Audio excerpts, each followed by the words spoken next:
Hello, and welcome to Straight Talk with Curtis Gibson. I have a very special guest this evening, and you do not want to miss this discussion. Straight Talk is to educate the people about issues.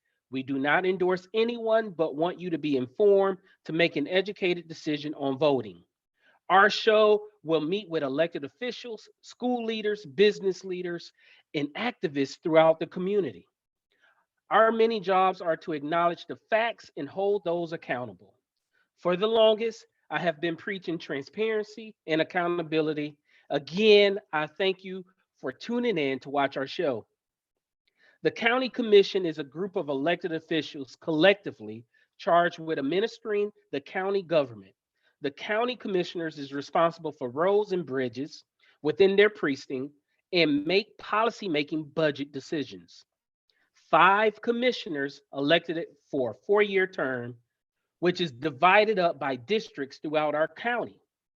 The commissioners are responsible to the voters, but their duties are defined and controlled by the state constitution and state statutes. Their actions can be overturned by state courts. Some department heads, such as sheriffs, supervisor of elections, and tax collectors, are elected rather than appointed by commissioners. With that said, I do not want to take away from our guests. Please help me welcome Polk County Commissioner Martha Santiago. And I would like to ask, she is the chairwoman, excuse me. Commissioner, I will give you 3 minutes to introduce yourself to the audience. I will ask one request. After you open, please tell us one fun fact that you may or many may not know. And I call this breaking the ice.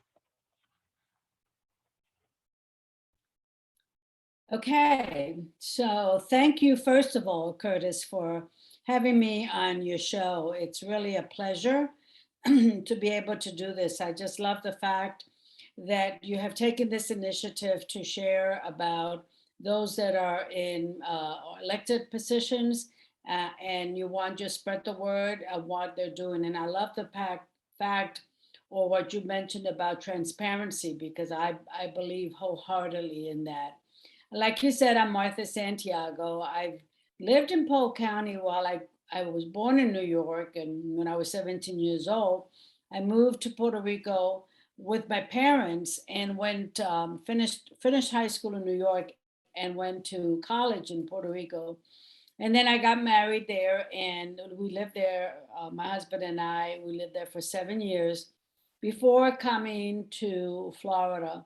And to be honest with you, um, I knew that I eventually wanted to come back to the States. I just didn't know where I was wanting to go. And I was hired over the phone. I was a teacher. I got my degree in teaching. I was hired over the phone by Polk County school system to teach in the what they called back then the bilingual program. Now it's called known as the ESOL program. So in 1980, I moved here with my daughter. My husband stayed behind, taking care of the house and all that stuff. And I moved here with my daughter to start teaching in Polk County. I'd never been here before. That was my first time here. And I went straight to Winter Haven, and I'm still in Winter Haven so many years after. And I started teaching both at Dundee Elementary and at Brigham Elementary. That spanned into a very, very long career in education, which I love tremendously. And from being a teacher, I went to being a principal of a couple of schools, being a school board administrator, and then in 2011, I went to Polk State College as the dean of academics affair. They hired me then, and I served in that capacity for a couple of years, and then provost for a couple of years, and then retired and went into politics to be a county commissioner. So I've been married for 47 years, probably longer than a lot of people have been born, and I have two wonderful children and their spouses, and four great, beautiful, fantastic grandchildren. So I love Polk County, and that's one of the reasons why I stayed here so long. And something fun about me, besides being a workaholic, which I'm sure some people already suspected that, um, I played the violin and the piano back then, and I was the first violinist in middle school and high school. And that was really fun. I'm really into music, so I kind of like that. And then I thought it wasn't any fun anymore, and I decided to quit, which I probably should not have, because when you're the violinist and you're the first violinist, then that means that you're doing pretty good. So I didn't do it. So anyway, I think that's the fun part of something some people probably would have never known. Wow, thank you so much. I too was in a band. I wanted to play drums. Okay, However, I guess I didn't cut it because he stuck me with a tuba. So that's what I got stuck with. that's good. Good. Yeah, but that is very interesting. Thank you so much for that opening. So I'm just going to jump right into the questions. Sure. First question I want to ask you, after your career, and you mentioned this about education and everything pertaining to your background, what led you to seek county commission over school board?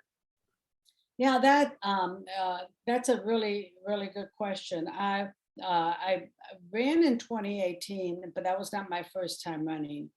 I've always been interested in politics, and especially local politics. That's where my love lies. And I worked for some of the local politicians, like when we had elected superintendent. I would help out in their campaigns, not run their campaigns, help out in their campaigns.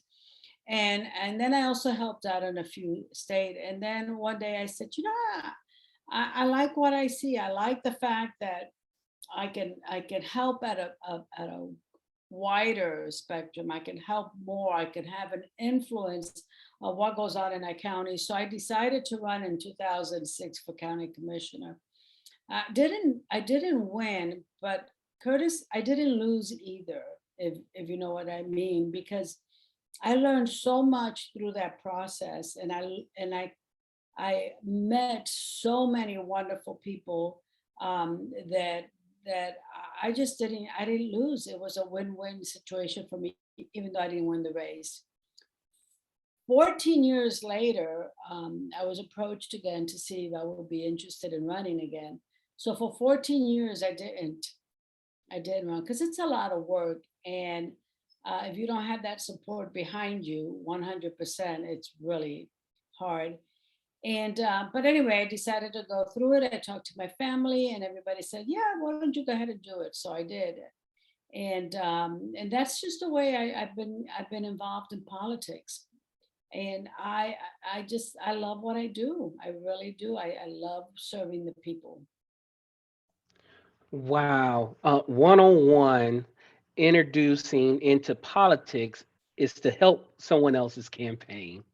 That is Well, true. that is yes. Well, that is interesting. I did not know you ran in 2006 for county commission, and then 14 years later, as you just spoke, you approached to run again.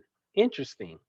The next question I want to ask you is, what are some things you would like to accomplish or help accomplish if reelected this fall?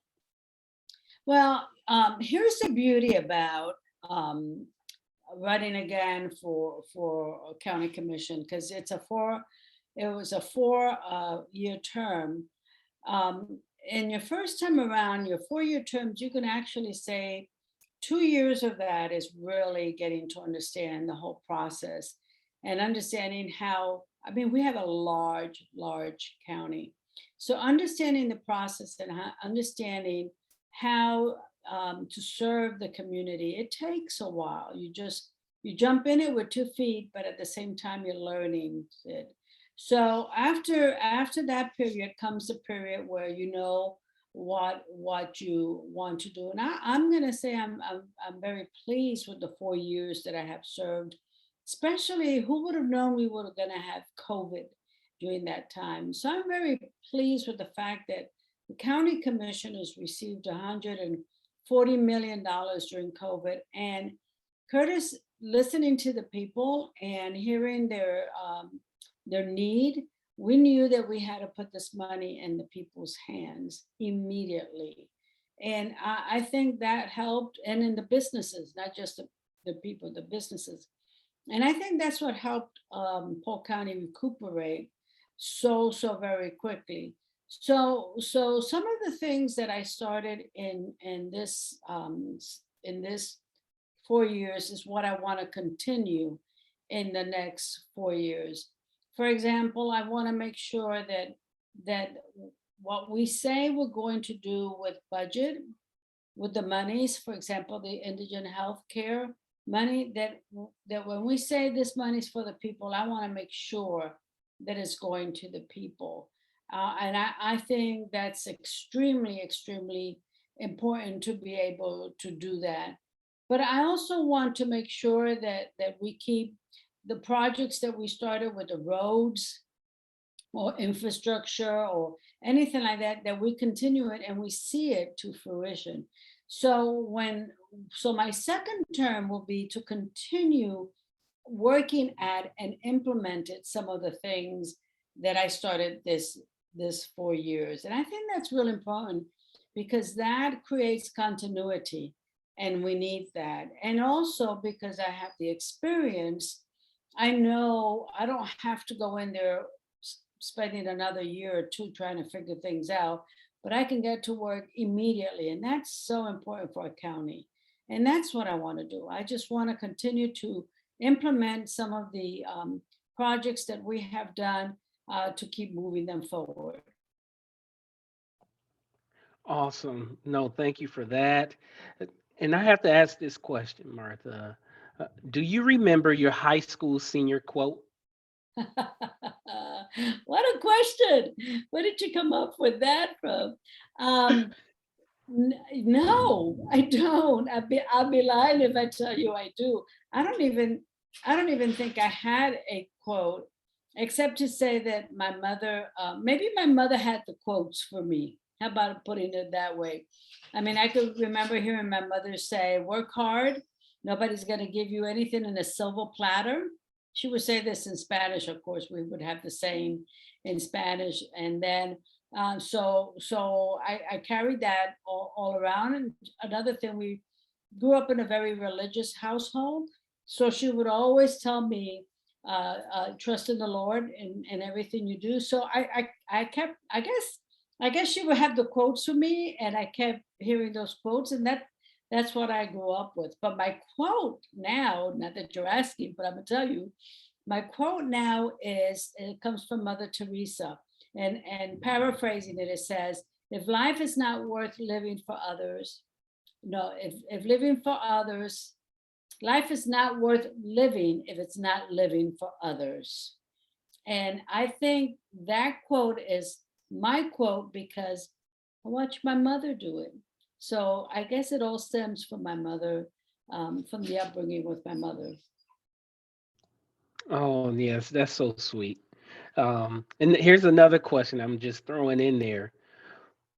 Who was your first concert? Well, I'm going to go back with the fact that since we grew up in a real strict religious environment, we did not get to go to a lot of concerts. If they were not religious, I went to Sandy Patty. I don't even know if you know who Sandy Patty is, but she was a singer way back yonder. But since I love music, I remember, I think this probably was my first original concert. I went to see the Stylistics. You probably don't even know who the Stylistics are, but I went to see the Stylistics with my husband. But I was married already, so my mom didn't have a choice, and so we went to see it, and it was a lot of fun. Yeah. Awesome. Awesome. And I was just while you were speaking, Martha, I was looking also in the back, and you have it looked like a quote. It say, "I may be wrong, but I doubt it." I love it. That's my So fun I, quote. I don't quote that a lot, but I think I saw that and I said, I gotta get that for my children and my husband. So I have it there, but I don't take it out of this office. It's just my little quote. Mm, that's wonderful. funny. So I got to ask you this question. What is your role as chair of the county commissioner? Well, first of all, I'm honored to be chair, and they refer it as Madam Chair or Chairwoman or just Chair. And it's a position that you're elected by your peers, your colleagues on the board. So that's really an honor to be to know that my colleagues respect my professionalism to the point that they appointed me as the chair. I do want you to know, and I didn't mention this before, but I do want you to know that I was the first Hispanic female, Hispanic female on the county commission, and I'm the first chair of female, not female, but Hispanic female on the chair.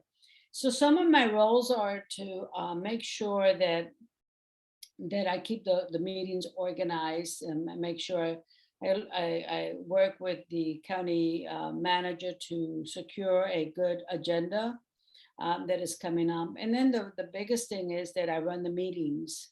And everything is the protocol is that everything goes through the chair. And even when a commissioner wants to speak, they must address it through the chair. So in other words, they always ask permission to speak. So in our agenda meetings and in our regular board meetings, the chair runs the meetings and makes sure that everything runs smoothly and keeps order in the meeting. On regular BOCC or Board of County Commission meetings, I do the same thing. I open up the meetings. We go through the agenda. Anybody that wants to speak has to address it through the chairperson, and I keep the order of the board meetings. And if someone wants to do some kind of presentation or something like that, it has to come, through the chair. I work in unison with the county manager, and we create a meeting with a substantial amount of items that we have to go through. So it's a very important thing. Now that doesn't mean I have any more weight than anybody else. I'm just as equal as all my other colleagues. It just means that I have to make sure that the meetings run well. Awesome. Well, thank you. And you actually answered for my second question. You Oh, basically I'm walked us a sorry. little bit. No, it's okay. You walked us through like how a commission meeting take place. And thank you for that. Now, can you tell us about the committees you're on and how that process works? Sure. The chairperson, and this goes along with being the chair. So I probably should have mentioned it earlier, but the chairperson, we have almost, I'm going to say 25 or more committees countywide that we participate, and we divide these committees amongst all of us. For example, right now with the election going on, we have a canvassing committee where one of our county commissioners must be present in with Lori Edwards to make sure that everything is run well in the county. So the chairperson, and in this case it was me, I get to assign the commissioners in different committees. Sometimes a commissioner is on a committee and wants to continue being on that committee again for continuity purposes. So I keep them in that committee. Other than that, the chair is the one that assigns the county commissioners to a committee. And once it's approved, though, at the county meeting, then it takes effect. So right now, I think we all average around 7 or 8 committees in addition to any up to county board meetings or agenda meetings, in addition to any meetings that we have, like budget meetings, like infrastructure meetings, like any of that stuff. In addition to that, we also represent the county in different meetings. For example, Pope Vision is a organization that the county is responsible for. So a commissioner sits on that board. Central Florida Development Council is another organization, so a commissioner sits on that board, and so forth. Just a couple of other uh, meetings like CDs. These numbers will get me confused, but Tourism Development Council, it's another one that the committee, one of the county commissioners has to sit on. So you could see what I'm talking about. It's a pretty, it's a part-time position, but it's pretty loaded. Yeah, it don't seem part-time to me. I was just thinking like someone with a full-time job becoming an elected county commissioner. I mean, you're gonna have to make a decision. Do you, keep that full-time job and just and focus on county because it's a lot of work. It seemed like that you guys have to put in. That's a good point, Curtis, because one of the things that this was done before I came on, when they made it from a full-time position to a part-time position. That means they also cut the salary. But one of the conversations that we've had is, how are you going to attract a younger generation? And that's what we want to do, a younger generation to take our places. If first of all, you have a part-time position with a part-time salary, but expectations are full time. You can't do it. Most of the people that run for these kind of positions are either retired or they have their own businesses. Then they have the flexibility, to come and go with the meetings. Other than that, it's really hard for somebody to just step in. Yeah. Yeah, for sure. Well, thank you for explaining that. Now I want to jump into the infrastructure because you did touch on the infrastructure a little bit. Now, where are areas in Polk County that you specifically or that specifically need attention with respect to the infrastructure funding and improvements? Well, you know that Polk County is the fastest growing county. And I mean, that's no secret. We've read about it, we've heard about it, and we see it on a daily basis. And the fastest growing area of in Polk County is the Northeast area. It's the 127 north of Dundee, Winter Haven, all the way up to the Four Corners. And also to the east of that, to the east of Haines City is Point Siena, just the fastest growing area. More people are moving there, Davenport area, the Four Corners area, Haines City, all of that has just been growing a lot. And with that growth comes the infrastructure need, like the roads, but it's not just roads. And we just can't keep putting pavement down. I say this, we just can't expand 27. I don't know if you've been on 27 or not.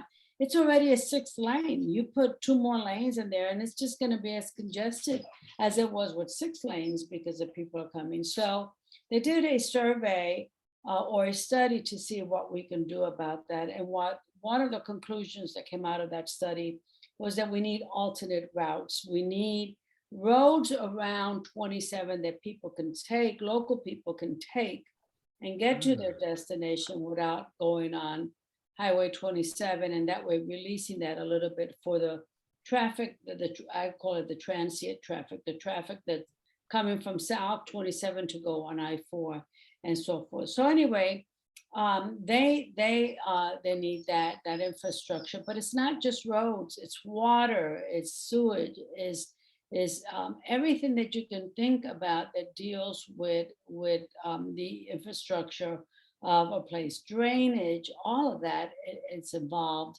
And the more we grow, the more we're gonna need those kind of things. But the funny thing about it is, people tell me, well, don't let the people come to Polk County. Tell them to stay where they're at. Curtis, I can't do that. I can't tell people don't come. But what we've got to do is make sure that we focus on what is needed, and make sure that this is why I say experience matters, is make sure that we have the projects that we started come to fruition. Awesome. Well, I can definitely contest to this growth. Here in Lake Wells, I mean, they are already projecting within 10 years or so, over 8,000 homes going to be built right here in Lake Wells. And the number one issue that a lot of people are talking about is the congestion over here, as far as the roads, Yes. it's just a pile up. I used to think I had a secret back in the day is using alternate 27 just to get to Orlando because nobody was using it. Now Yeah. everybody uses it. So and Yeah. so it takes just about as long as you if you use Highway 27 to get to I-4 too. So it's just like, so yeah. So that actually lead into my other question. And it seems like one of those issues that Polk County faces obviously congestion, roads as such. Can you think of two other issues Oh, yeah, that definitely. That's just one of the many areas that we deal with. But we need, since we're talking about the growth, here's some other issues that we deal, because it's not just the infrastructure, but it's the services that we provide to our people. So as more people come into Polk County, we need to provide more services. So like fire, EMS, police, all of that increases. And when you call an ambulance, you want that ambulance right away. So we have to think. So with that, we have to think of we need more ambulances, which are very, very, very expensive. We need more personnel to run the ambulance, and yet not just ambulance, the fire trucks and the police.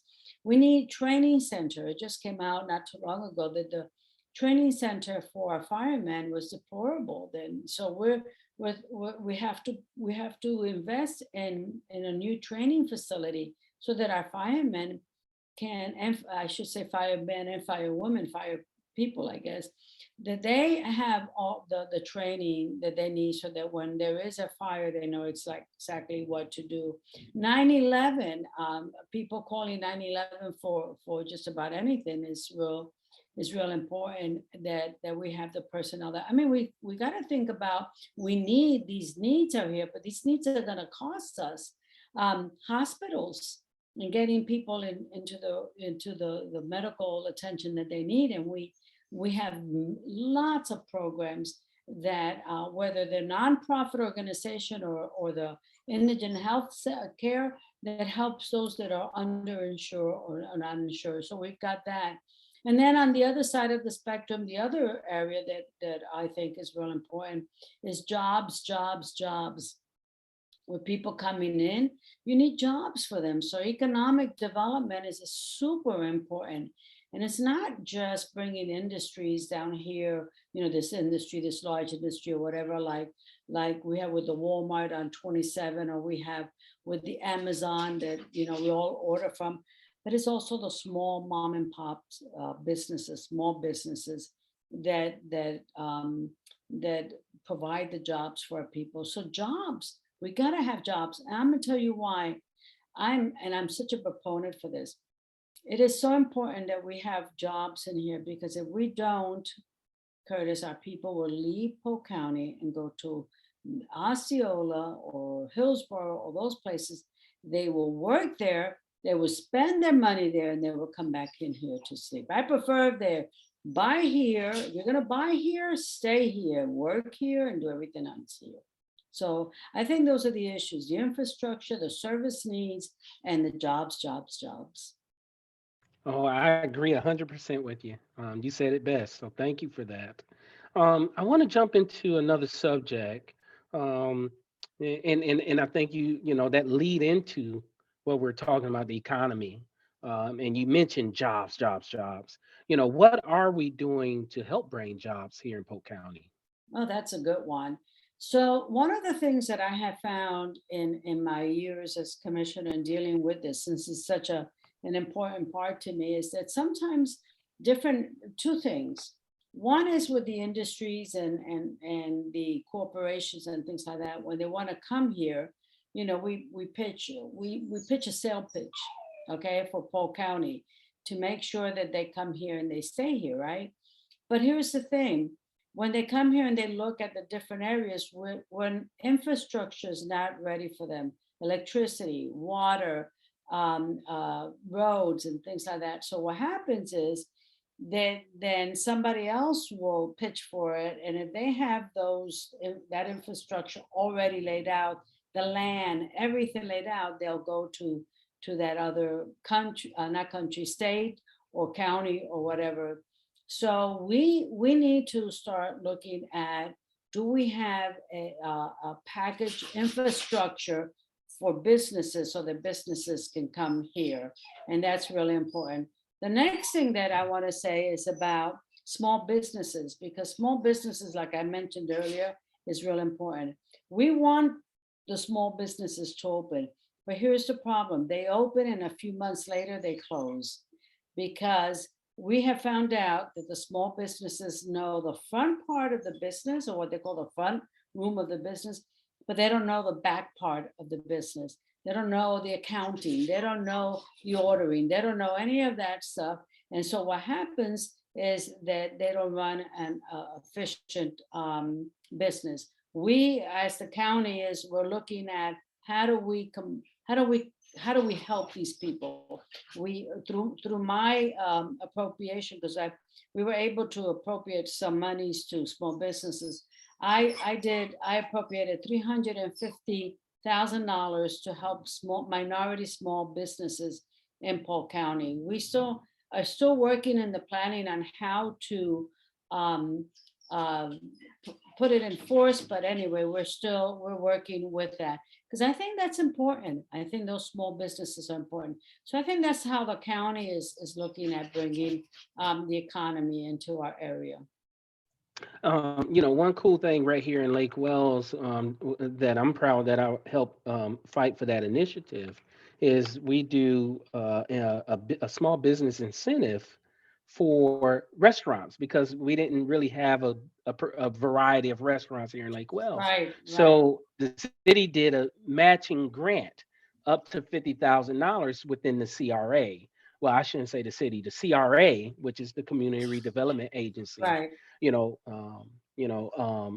gave up to $50,000 Hmm. pertaining to only the restaurant industry. So that's really great that you guys are doing something and Right. appropriating funds for that, particularly minorities businesses. So thank you for that.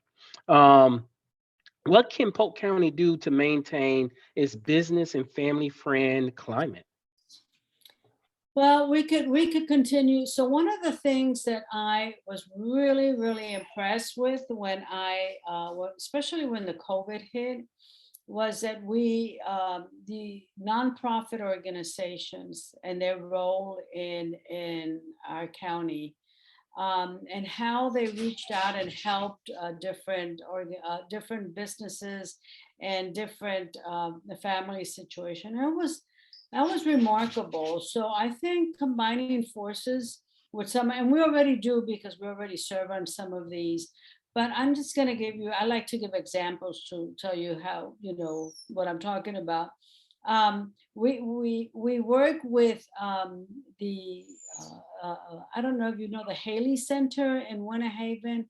They look after, yeah, they look after the uninsured and things like that. And great nonprofit organization.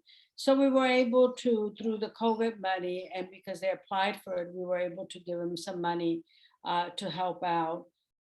Working hand in hand with the nonprofit, and also the county, the school system. The county commission doesn't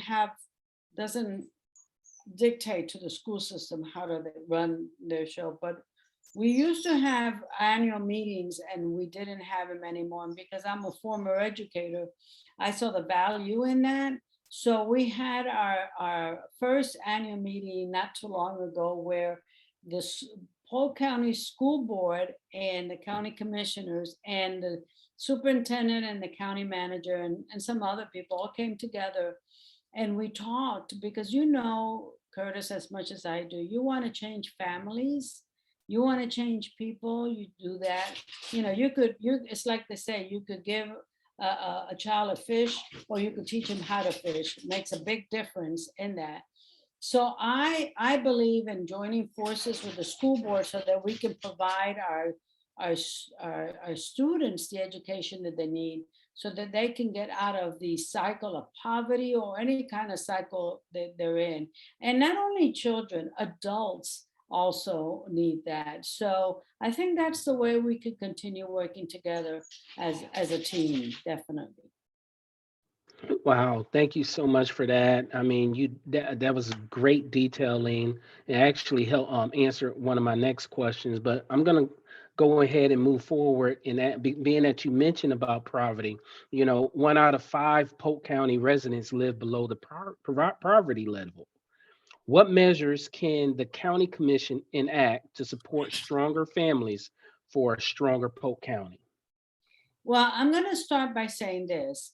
The county can't solve everybody's problem. The county just can't. We're not the resources. We don't have enough money to be able to do this. Excuse me. We have the money to help with the infrastructure, to increase the needs, to do all those kind of things, but we don't have money to hand out. So it goes along with the last answer that I gave, as far as we need to put these churches and these or nonprofit organizations, and we need to promote them and help them out. We need to make sure, I mentioned the indigent sales tax, we need to make sure that that money is going to where it needs to go. I need to ask the right questions so that I can get the answers, not only from the county commission staff, but also from these people that are running it. One of the things that the Central Health Cares, Central Florida Health Care is just opening up a brand new area up in the northeast of Polk County, close to Posner Park. They're going to have their grand opening, excuse me, in around a week. This is what our community needs. They need places where they can go to. Polk State College is another one. As you know, I'm a firm believer. We have programs and grants and excuse me, we have all that is needed to help people move from poverty level beyond, because that's what we want. We want people to move away from that. We don't want to enable people to stay in that area. And I think that's probably the best thing that we can do to help and promote these organizations that are here to help businesses, families move forward in our county. Sorry, I got to drink water. Yes, no, go ahead. Absolutely. I agree 100% with you. I want to move into the environment. What steps can or is Polk County taking to protect its natural beauty and resources? I love parks. I love our lakes. I love our recreational area. I'm so glad to see, like we have the skate park that was opened up in Lakeland, the baseball regional park that was opened up in the northeast area. I love the Circle B that we have. Cities do a great job also in making sure that we have open space for our families to enjoy picnicking or playing baseball. Or all these cities have wonderful baseball. I throw a first pitch out for baseball because I'm a proponent for the sports. So this is very important. But specifically, uh, the county invests money to buy land to make it conservation land, and this is really good. And sometimes we do it matching fund with the state. We see what the state is offering, and we do that. We just approved this last Tuesday. We just approved a piece of land that we bought for conservation purposes. So that's really good. Another thing is that we voted for a group, and I can't remember the name of the group, so I apologize, that are looking to put on the ballot in 2022 now to have a certain amount of our millage tax going towards funds to buy more land, buy more conservation land in Florida. So the county approved that, which I think it's great because it shows that we want to see, make sure we see our county moving forward with protecting our land. We don't all want to see rooftops all over the place. We want to see an openness, and we want to see people enjoying it. We want to make sure we have boat ramps so people can go out and do some fishing and things like that. So I think, can we do more? Absolutely. But I think we're headed in the right direction. This is a commission, and again, being the chairperson, I steer this. This is a commission that cares about the land, the future of Polk County. So, Oh, that's great. That's great to hear. And I just want to know, on a county level, is there any opportunity to adopt green initiatives that might encourage like energy diversification? well, we don't have any initiatives right now, but what we do is we connect with people. Like Tico is doing the solar farms around the county, and we help out in that area because we know that solar energy is very important for our future things. Some of the things that we have done that helps out in that area is that we've done meters, automated meters now, that doesn't require a person going to your house to read the meter, but it's automated, it's more accurate, and it gives out information about saving energy and things like that. So, but as far as the county having a specific initiative, I can't think of one right now. Okay, nope. Thank you for that. And now I do want to ask you, do you support expanding access to electric charging stations? Well, if we need them, absolutely. I know that I traveled to Gainesville not too long ago, and on our way up, as I stopped to get gas, I saw the charging stations, and Mhm.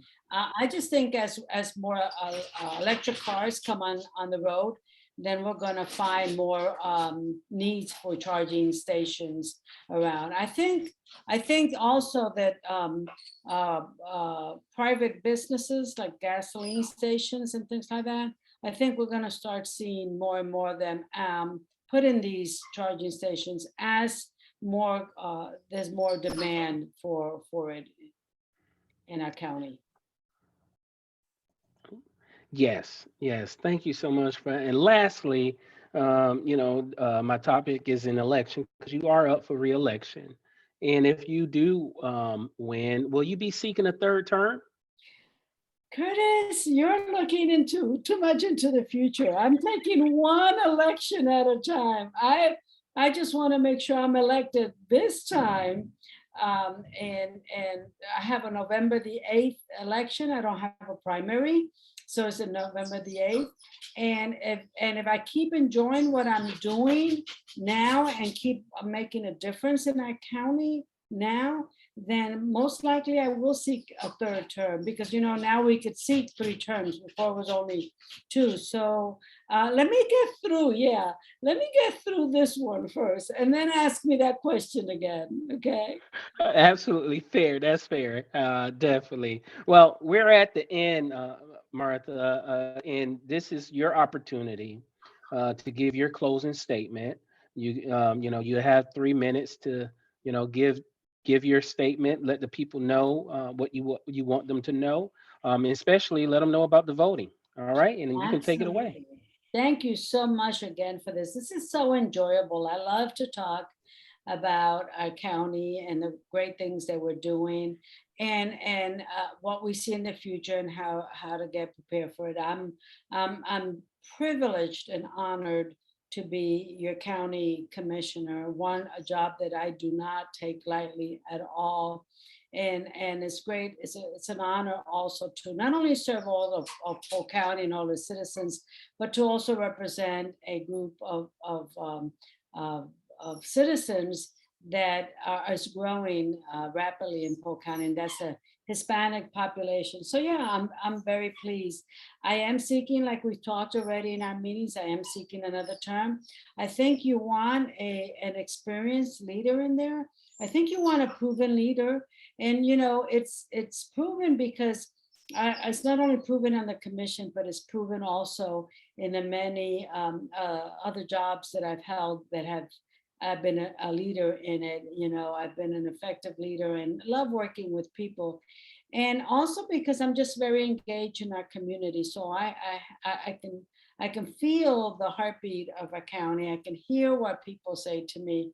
And then I try to go back and see how I can make things work.